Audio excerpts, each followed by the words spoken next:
So, you want to start earning money from the videos that you're creating? Well, it's easier than you might think.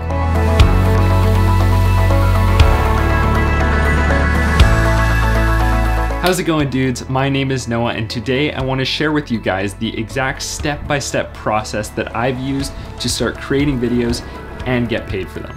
One thing that took me an embarrassingly long time to realize was the fact that the ability to draft, create, and edit a video was a unique skill that not many people have. Now, I'm sure that a lot of you have spent a lot of time learning how to create videos for YouTube. I know I have.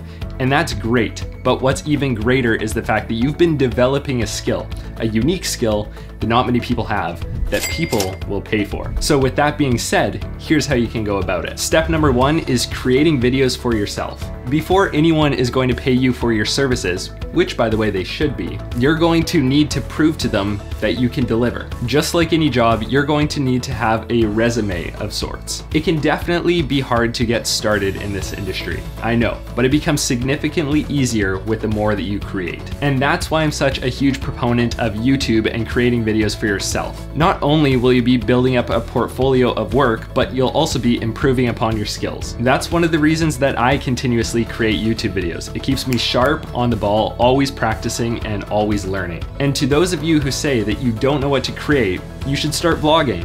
Vlogging is awesome because it forces you to create. It can be as mundane as making coffee or breakfast in the morning, or even driving to work. Step number two is to reach out to companies with your personal portfolio and offer them free work. It's 2019, and one of the easiest ways to get your foot in the door is just by offering someone to work for free. To this day, I still offer free work from time to time, depending on the opportunity. So long as you're not going to interfere too much with the flow of things, most businesses will not turn down free work, especially if you have a portfolio of your own stuff to show to them. Now do this a couple times and deliver them the best product possible, the best piece of work you can possibly do, even though you're not getting paid for it.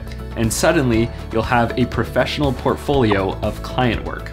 Step number three, start charging money. With a few client jobs under your belt, which by the way, you don't have to tell anyone that you are doing for free, you're able to start confidently asking for compensation for your work. Remember, in step one, no one's going to give you money to do something that you haven't proven that you can deliver on. Now that you have this portfolio, you can prove that you can deliver, so you can start asking for money. Now, I'm not gonna lie, this was the hardest part for me. I find it very difficult to ask people for money, especially for video work. Getting a little sidetracked here, I honestly love what I do. So when I was first starting, I found it very difficult to ask for money for something that I would do for free anyways. Creating videos just doesn't feel like work to me. But this is a skill that I have worked on, and if you're still watching this, I'm sure you have worked on it as well, and you deserve to be compensated for that. And step number four kind of ties into step number three, but it's charging fair prices. Now, when I finally did end up working up the confidence to ask for money, I definitely undervalued myself, and that does no good for anyone. You end up getting underpaid for the services that you're providing. The business who purchased it from you is now expecting lower prices than are realistic, and all the other videographers in your area are going to have to start competitively pricing to match your low prices. So it's kind of just a lose-lose for everyone.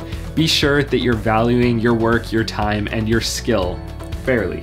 With that being said though, I know it can be very difficult and intimidating when you're first starting off to demand a high price. I totally understand that. So start off small. For your first paid gig, charge a nominal amount, maybe to cover your gas and maybe a meal while you're out there. It's not much, but at least it's something. The next project you do, bump up the price. Maybe charge out at minimum wage, an hourly rate for the project that you're doing. The goal here is that as you land more jobs and as you gain more experience with what you're doing, you're going to get a better idea for how long things take you, how much you need to survive, and how much is a fair price for the service that you're providing. And in an ideal world, you eventually want to get to a place where when you're sending out quotes, you're getting a couple back that are rejected. If every single quote you send out is getting accepted, you can clearly bump up those prices so you're doing less work, but you're getting paid more. Likewise, if you're sending out quotes and they're always getting rejected, you probably need to reel in those prices and be a little bit more realistic, or provide a better explanation of the value that you're giving the customer and why they should be paying the prices you're demanding. And there it is, dudes. That is essentially what I've been doing for the past 2 years as I've been building up experience and a portfolio for my digital media house, Arc Media. I hope that you are able to take some value from this and hopefully implement this into your own business and your own videography services. If you enjoyed this video, leave a like, and if you have any tips to add to what I've said, comment them down below and I'll be sure to get back to you. Thanks so much for watching, dudes, and I'll see you in another one.